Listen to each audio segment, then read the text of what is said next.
Hello, friends. I'm Bernard Watts, Sports Talk with B. Watts. I come to you by the digital airways of YouTube.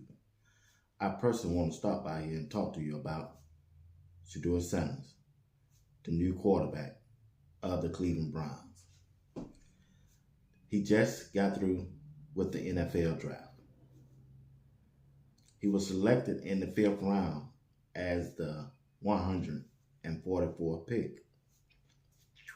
Well, I can go a lot of ways about what happened, but I'm not. This is not what this video is about. Shedeur Sanders really is in a perfect situation. When you look at the Cleveland Browns quarterback position, as 5 quarterbacks on this team,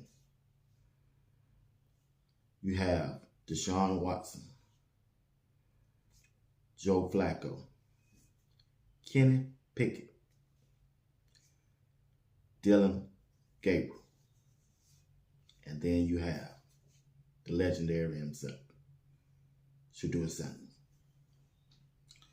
When you look at that quarterback room, which quarterback really do you think could challenge Shedeur Sanders and keeping him from being the starting quarterback on day one?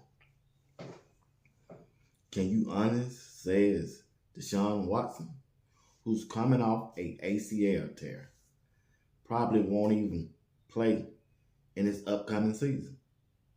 So we're going to scratch him off the list. Well, who's next? Joe Flacco. Joe Flacco, who's a veteran quarterback. You heard in the video of Well Off, Coach Brown said, man, shoot, this dude way older than me. He the same age as me. So do you really think Joe Flacco is going to turn out to be a better quarterback than Shedeur? Okay, I tell you what. Let's put a check by his name. We'll keep him there for now. Let's move on down the list. The next quarterback, Kenny Pickett. Well, the Cleveland Brown organization already announced that they are not going to pick up his 5th-year option. So that letting you know they're not even looking at Kenny Pickett in this upcoming season. In this upcoming season, they're not even looking at Kenny Pickett and being a starting quarterback. Well, we're coming down to the last 2 quarterbacks that they drafted. They drafted Dylan Gabriel in the 3rd round and Shedeur Sanders in the 5th round. When you look at Dylan Gabriel, the quarterback they selected from Oregon, what are some of his strengths? He's left-handed. He's short. He has some speed a little bit of speed to him. He can get out of a dangerous situation with his legs. He does that well. But do you really think he's a better quarterback than Shedeur Sanders? Now let's get down to Shedeur Sanders. Why is this the perfect situation for him starting as a quarterback in the NFL? I just listened.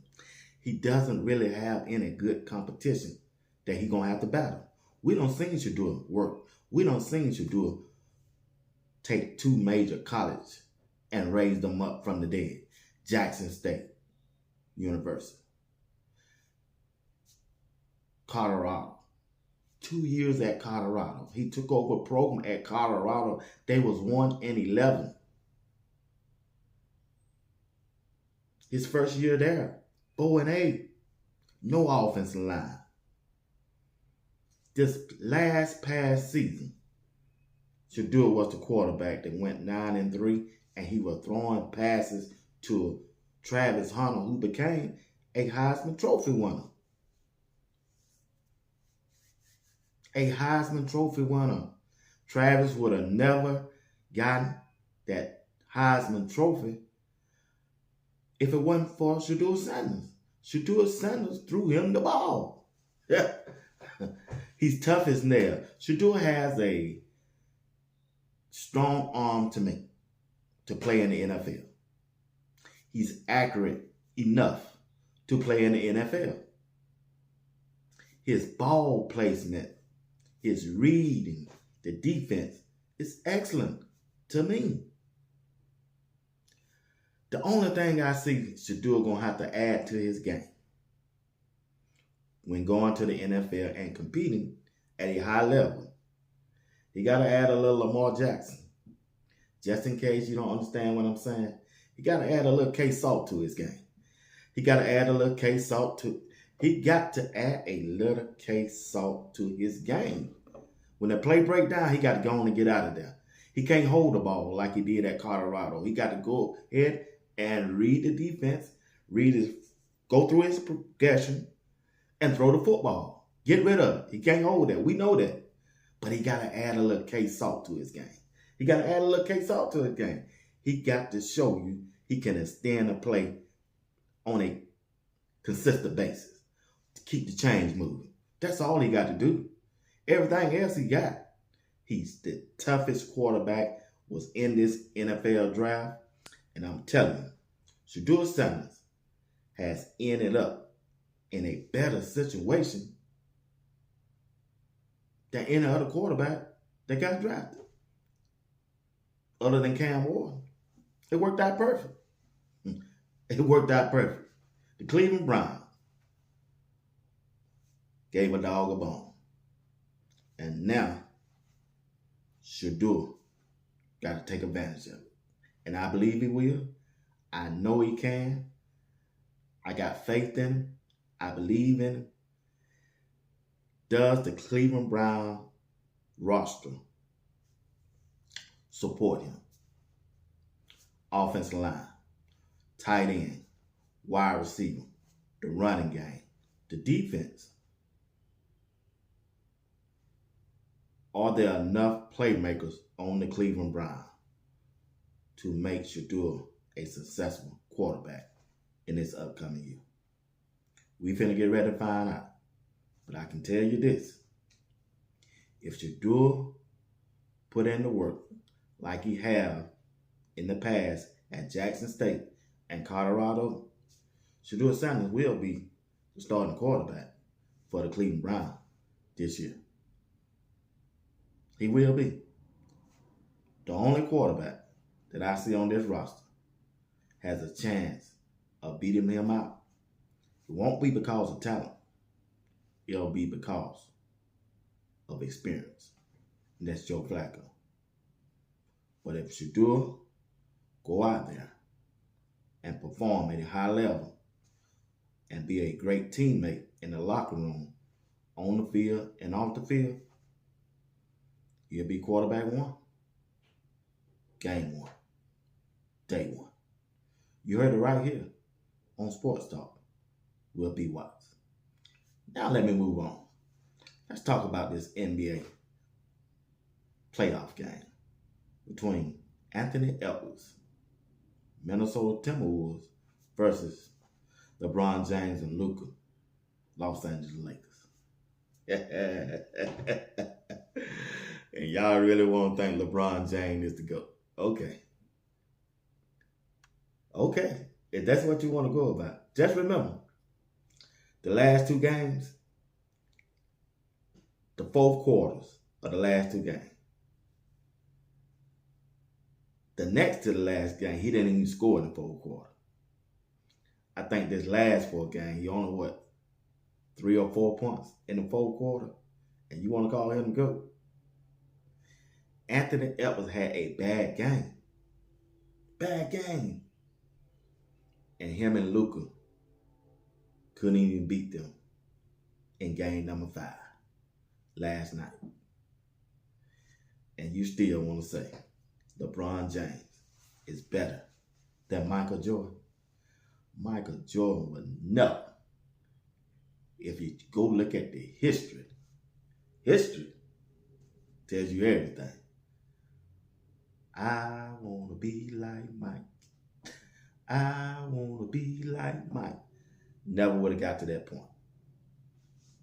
In this era in basketball, if Michael Jordan was playing, easily will average 50 points per night. They don't play no defense. Luka didn't play no defense. LeBron don't play no defense. They ain't getting no rebound. They ain't blocking no shot. They ain't diving on the court for the basketball. Come on. That's why Dallas got rid of Luka. 4 quarters. He get tired. He get injured. He like to drink. He ain't getting no rebounds. He ain't gonna play no defense.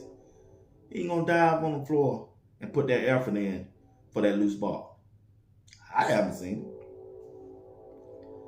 And I know the Dallas Mavericks didn't see it. And now the Los Angeles Lakers, players, coaches, and fans see the same thing that the Dallas Mavericks see. If you don't see it, you just refuse to see it. Like I say, LeBron James is not even in my top 5 of the best NBA players of all time. But dog, be wise, who is in your top 5? Number 1 is Michael Jordan. Should never be in a conversation with LeBron James as far as the greatest basketball player of all time. My second best player of all time, Magic Johnson. Magic Johnson. Third best player of all time, Kobe Bean Bryant. He's third best player of all time. I'm not a Kobe fan. But if you look at the history and the way he performed when his team needed him, especially in the playoff and championship game, he rose to the occasion. Well, who is my 4th? He easily could be number 2. He easily could be number 3. But right now, he on my number 4 list. And that's Hakeem Olajuwon. Hakeem Olajuwon, the center for Houston, was a bad on that basketball court. Oh yeah. Mike done couldn't handle it. Along with Maxwell, if you in my age and you watch basketball back then, Hakeem Olajuwon and Drexler and Maxwell, they just put that work on Michael Jordan and Scottie Pippen. Oh yeah, when you playing, yeah, Olajuwon was a beast out there, y'all. He was a beast out there. And he ain't just do it for 1 year. He did it his whole career. I seen it for myself. He's a bad dude. And who's number 5 to round out my top 5? You got to get to Kareem Abdul-Jabbar, the center for the Los Angeles Lakers. Then at number 6, I'll give you LeBron James. All right? But right now, if his career was to end, LeBron James would finish 6th on my list as the best NBA player of all time. Now, I will give LeBron this credit. He's one of the best off-the-court players you ever want to see. Take care of his family, business-minded, and also he's the best 40-year-old player that I ever seen play. I got to give him that this year. Ever since he's been 40 years old and playing, he's taking care of his body. He out there producing at a high level at 40 years old. But for his whole career, he ain't that dude, y'all. He just ain't. He's not. Stats don't lie. Your eyes shouldn't lie. The last 2 games, next to the last game, he went scoreless in the 4th quarter against Anthony Edwards and the Minnesota Timberwolves. This last night game, what they do in the 4th quarter? When the team needed him the most. I'm just saying. I'm not judging him off of just this year for as the GOAT. I'm judging his whole career and Mike's whole career. Mike was a dog. Mike was a dog on that basketball court, especially at away games. I want to be like Mike. I want to be like Mike. I want to be like Mike. Hey, once again, thank you for watching Sports Talk. with B. Watts. Coming to you, the digital airways of YouTube. Thank you for tuning in.